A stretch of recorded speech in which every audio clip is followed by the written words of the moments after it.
Hello friends, एक बार फिर स्वागत है आपका हमारी एक नई वीडियो में। आज हम बात करेंगे हाइपोवॉल्यूमिक शॉक। सबसे पहले हम देखते हैं शॉक की डेफिनेशन। तो shock is defined as an abnormality of the circulation. यहाँ पे क्या हो रहा है कि एबनॉर्मलिटी हो रही है हमारी किसकी, सर्कुलेशन। जो हमारे बॉडी के अंदर जो वॉल्यूम है उसकी क्या हो रही है, एबनॉर्मलिटी हो रही है। उस वजह से क्या हो रहा है, शॉक की कंडीशन डेवलप हो रही है।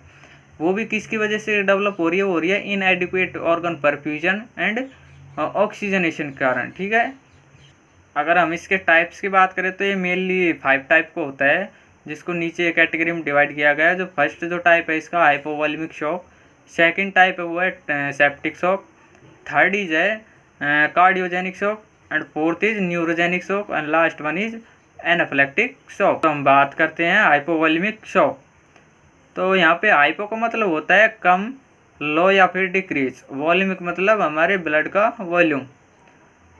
तो इसके क्या हो रहा है, हाइपोवॉल्यूमिक शॉक की कंडीशन। ठीक है, तो इसकी डेफिनेशन है this is due to decrease circulating blood volume. यहाँ पे क्या हो रहा है, हमारा जो सर्कुलेशन है, ब्लड वॉल्यूम है, उसका सर्कुलेशन क्या है, कम होता जा रहा है, डिक्रीज हो रहा है। इस वजह से हाइपोवॉल्यूमिक शॉक की क्या हो रही है, कंडीशन डेवलप हो रही है। अगर हम इसके कॉज की बात करें तो फर्स्ट कॉज इसका दिया गया आपको haemorrhage. Haemorrhage for example trauma किसी भी एक्सीडेंटल केस की वजह से क्या हो रहा है, हमारे ब्लड का वॉल्यूम कम हुआ है, क्या हुआ है, सीवियर ब्लड लॉस हुआ है। हेमेटोइमेसिस की वजह से भी हो सकता है। हेमेटोइमेसिस है एक मेडिकल टर्म है जिसका मतलब होता है वॉमिटिंग विद ब्लड। वॉमिट तो कर ले लेकिन उसके साथ क्या आ रहा है, ब्लड भी प्रेजेंट है, इस वजह से उसके हम क्या करें, haematemesis. Next is ruptured aortic aneurysm की वजह से। नेक्स्ट जो हमारा कॉज दिया गया है वो दिया गया है डिहाइड्रेशन से यहाँ पे कैसे जो हाइपोवॉल्यूमिक शॉक की कंडीशन हो सकती है, वो हो सकती है सीवियर वॉमिटिंग और डायरिया की वजह से। हमारे क्या है, इलेक्ट्रोलाइट इम्बैलेंस हो रहा है, इस वजह से क्या हो सकता है, हमें हाइपोवॉल्यूमिक शॉक की कंडीशन डेवलप हो रही है। या फिर थर्ड स्पेस लॉस हुआ किसी इन्फ्लामेटरी कंडीशंस की वजह से, उसकी वजह से भी हाइपोवॉल्यूमिक शॉक की कंडीशन डेवलप हो सकती है। नेक्स्ट इज बर्न की वजह से हो सकती है, उसके कारण भी हमारा फ्लूइड लॉस हो सकता है। ठीक है, क्लासिफिकेशन की अगर हम बात करें तो जनरली हमारे जो एक 70 kg मैन अडल्ट के अंदर जो हमारा अप्रोक्सीमेटली जो ब्लड का वॉल्यूम होता है 5 लीटर होता है। ठीक है, 80 ml पर kg। ठीक है, अगर हम टोटल बॉडी वेट की बात करें तो 7%, जो टोटल बॉडी वेट का 7% हमारा क्या होता है, ब्लड होता है, और 2% होता है वो होता है हमारा माइंड का वेट होता है। ठीक है, अब इसकी हम कैटेगरी देखें तो ये कैटेगरी 4 टाइप से इसको कैटेगरी में डिवाइड किया गया है।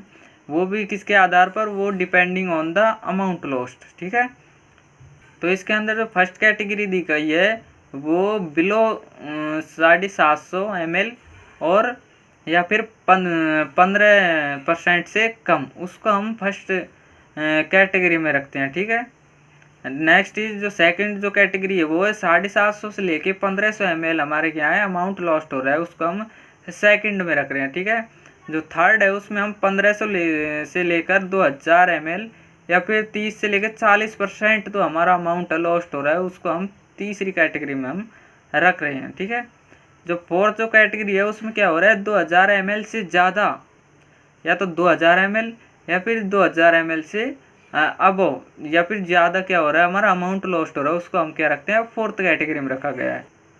अब हम इसके साइन सिम्टम की बात करते हैं तो इसके साइन सिम्टम हैं वो हम देख लेते हैं, जो रिलेट किससे, हमारे अमाउंट ऑफ ब्लड लॉस्ट। ठीक है, जो इसके मिनिमल जो फर्स्ट है वो है minimal symptom.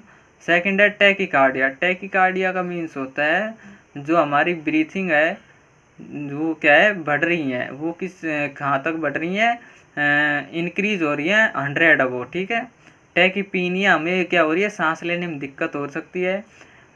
Decrease pulse pressure. ठीक है, जो पल्स रेट है उसका क्या है, प्रेशर डिक्रीज है। पेल सेवेटी और कोल्ड पेरिफेरीज। ठीक है, जो थर्ड है इसका साइन सिम्टम वो है क्लासिक सिम्टम ऑफ शॉक। इसके अंदर क्या होता है, टैकीकार्डिया 120 बीट है, इससे क्या है, अब हो जाती हैं, ज़्यादा हो रही हैं, इंक्रीज हो रही है 120 से, तो उसके क्या हम रख रहे हैं, टैकीकार्डिया, वो है थर्ड कैटेगरी में आ गया। ठीक है, तो हाइपोटेंशन हो सकता है पेशेंट को। हाइपोटेंशन मतलब हमारा क्या है, बीपी लो जिसे हम कहते हैं। टैकीपीनिया वही ब्रीथिंग डिफिकल्टी, पेलर कोल्ड पेरिफेरीज और डिक्रीज कॉन्शियस लेवल। पेशेंट क्या है, अनकॉन्शियस की तरफ भी बढ़ रहा है, ठीक है। ओलिगोयूरिया, ओलिगोयूरिया मीन्स हमारा जो यूरिन आउटपुट है वो क्या है, एक नॉर्मल लेवल से भी कम होना, ठीक है, उसको हम ओलिगोयूरिया में रखते हैं, ठीक। फोर्थ जो इसका सिम्टम है वो है इमीडिएट थ्रेट टू लाइफ, जो हमारी लाइफ के साथ क्या है सौदा कर सकते हैं, वो कौन कौन से सिम्टम्स हैं, इमीडिएट आते हैं जो, ठीक है। इसके अंदर जो पहला आता है वो है टैकीकार्डिया, इसके अंदर जो हार्ट बीट है वो 140 से ज़्यादा आपको देखने को मिलेंगी। हाइपोटेंशन इसमें आपको देखने को मिलेगा। पहला और कोल्ड पेरिफेरीज अनकॉन्शियस, जो इसका लेवल है वो 50% से भी ज़्यादा आपको देखने को मिलेगा।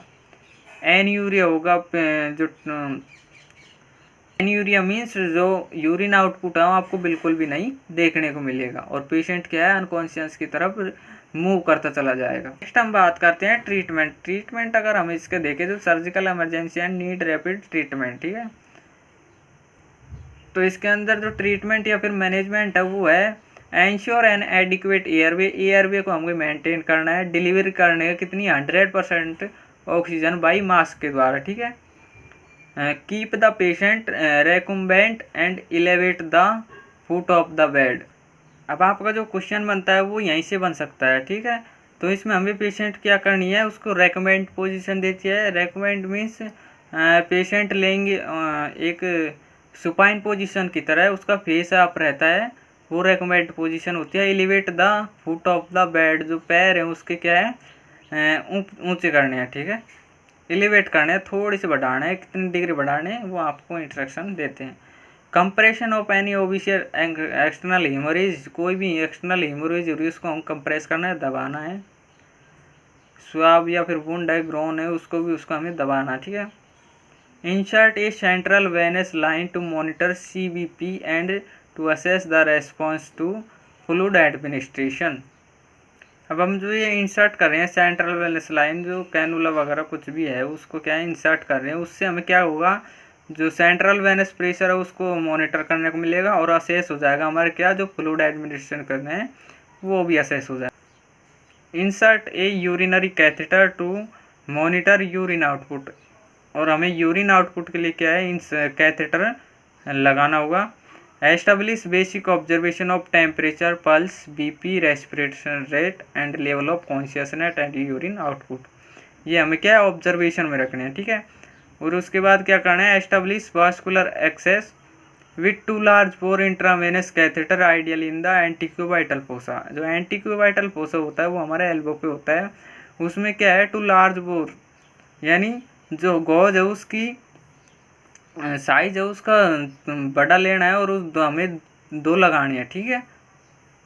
उससे क्या है वास्कुलर एक्सेस होगा और आइडियली लग जाएगा, हमें आइडियल लग जाएगा और इससे क्या होगा जो हमारा जो फ्लूइड एडमिनिस्ट्रेशन है उसका भी हमें पता रहेगा। Okay friends, thank you. अगर आपने हमारा चैनल सब्सक्राइब नहीं किया तो आप हमारे चैनल को सब्सक्राइब करें और बेल आइकन को दबाना ना भूलें, जिससे कि आपको लेटेस्ट जो वीडियोज़ हैं आपको मिलते रहेंगे। Thank you.